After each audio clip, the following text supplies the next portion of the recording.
Une des étapes importantes du travail avec Flutter est de régulièrement mettre à jour les outils dont vous utilisez. Je pense que cette phrase, vous la connaissez déjà. Vous avez probablement dû constater que la dernière vidéo de cette playlist concernait l'introduction, ou du moins les prestations d'Android Studio 4, la dernière version en date de l'éditeur Android Studio qui vient de sortir. Dans cette vidéo, je vous montre comment mettre à jour donc Android Studio que nous avons là pour la version 4. Et si vous l'avez mis à jour, vous devez réinstaller certains plugins comme on avait l'habitude de le faire. Pour mettre à jour, par exemple, Material UI, on va aller dans Plugins. Et là, vous avez certaines de mes extensions qui demandent une mise à jour. OK? Donc, voilà pourquoi le comportement par défaut d'Android Studio a changé.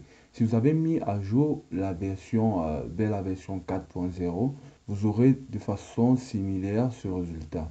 OK? Donc, il va falloir mettre à jour nos différents plugins et redémarrer l'IDE pour que les changements puissent prendre effet. Donc, ce que je suis en train de faire, je vais mettre à jour Material Theme, que je vous conseille d'ailleurs, qui vous donne un bon look à Android Studio. Donc là, je vais redémarrer. OK, grateful. Voilà, nous avons donc ce UI qui revient comme la dernière fois. Donc, vous avez donc Material UI qui prend effet. Vous avez le plugin Flutter qui réaffiche de nouveau et tout. On va donc créer un nouveau projet Flutter juste pour voir quels sont les nouveaux features que Android Studio 4.0 vient avec. Bon, vous pouvez regarder dans la vidéo précédente pour voir quels sont les nouveaux apports d'Android Studio 4.0.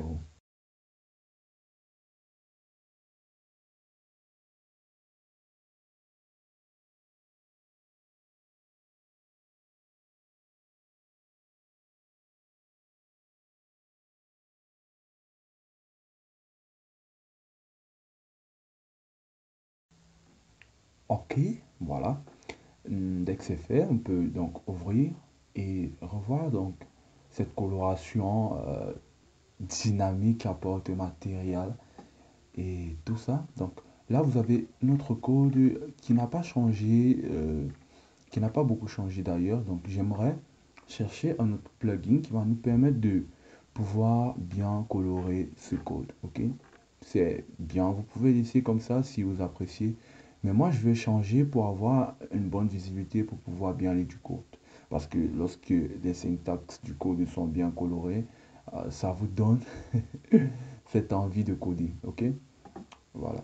Donc voilà, en cherchant un tout petit peu, je suis tombé sur cet article sur Internet qui me propose 21 plugins. Voilà, justement, 21 plugins pour Android Studio IntelliJ. Et a priori, ce sont des plugins assez bons. Voilà. Donc, le lien en description si vous êtes intéressé. Voilà, je vais installer quelques-uns parmi ces plugins. Et du coup, au fur et à mesure, vous allez voir que mon éditeur aura quelques changements par rapport au vôtre lorsqu'on va coder avec Android Studio. Mais c'est pas grave, donc vous pouvez installer de même. Je vais mettre en description tous les plugins que je vais utiliser pour cette formation. Donc si vous êtes intéressé, vous pouvez télécharger ou du moins installer comme moi et continuer tout simplement la formation. Voilà, là j'ai beaucoup de bonnes choses qui sont ajoutées. Je peux comprendre que il y a beaucoup de développeurs qui vont pas forcément aimer cela, donc surtout ceux qui vont utiliser Vim comme éditeur par défaut. Donc là, j'ai ce nouveau plugin que j'ai découvert tout juste aujourd'hui, qui est assez fun. Vous avez là le visualiseur, comme sur Sublime Text, un petit visualiseur de votre code, et ça permet de faire une navigation assez rapide. Donc je vous recommande cela. Et ensuite, j'ai quelque chose ici qui me permet d'avoir directement mon CPU, l'utilisation de mon CPU. Je pense que ce qui me reste à faire, c'est d'aller dans Settings et configurer les dernières interfaces. Mais avant cela, je vais vous montrer tous les plugins que j'ai utilisés. Voilà. Donc au niveau des plugins, je vais aller sur Installed. Donc tous les plugins que j'ai installés. Donc j'ai d'abord ADB IDE et donc qui est un plugin qui vous permet de travailler avec les commandes générales. ADB bien sûr, on pourra les exécuter par ligne de commande, mais je pense que c'est aussi facile d'avoir ces plugins. On a ADB Wi-Fi compilé cette application via Wi-Fi, donc Il y a Code Glance aussi. Je pense que c'est Code Glance, voilà, qui vous donne ce petit visualiseur à la Sublime Text.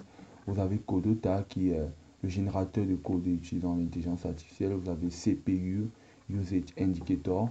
Juste là, vous avez l'indication du CPU que vous utilisez. Ensuite, Key Promoteur.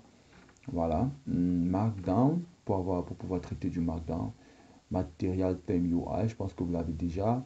Nyan Progress Bar qui m'a permis d'avoir cette sorte d'arc-en-ciel pendant le chargement. Ok. Vous avez aussi Rainbow Brackets et ensuite String Manipulation. Ok. Vous verrez l'importance de ça lorsqu'on va coder. Et là maintenant je vais aller juste dans Appearance, apparence. Voilà, je vais modifier le thème. Ok. Là vous avez beaucoup de thèmes. On a par exemple Dracula, je pense, si je prends, on va juste changer pour essayer de voir à quoi ça ressemble. Ok, ça c'est le thème GitHub. Ok, je vais prendre Material Darker. Je vais prendre IntelliJ d'abord. Ensuite, je pense que je vais prendre Material Darker. Ok, Material Darker. Juste que j'aime pas trop le jaune. Je vais prendre...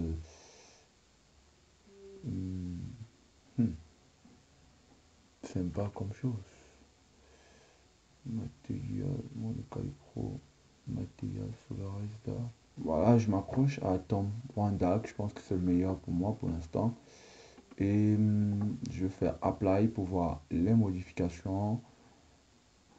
Voilà, j'ai quelque chose comme ceci qui ressemble un tout petit peu à l'éditeur Atom si vous avez utilisé. Donc juste en bas, vous pouvez tester plusieurs choses si vous voulez. Et aussi changer le background de l'éditeur, vous pouvez mettre une image en fond si vous le voulez. Ok, aussi au niveau de Editor, vous avez quelques configs qu'on peut modifier, notamment le style de couleur et tout. Vous voyez, vous avez Rainbow Bracket, vous avez le fond que vous pouvez modifier. Bon, moi je vais rester sur du déjà vu sans mono.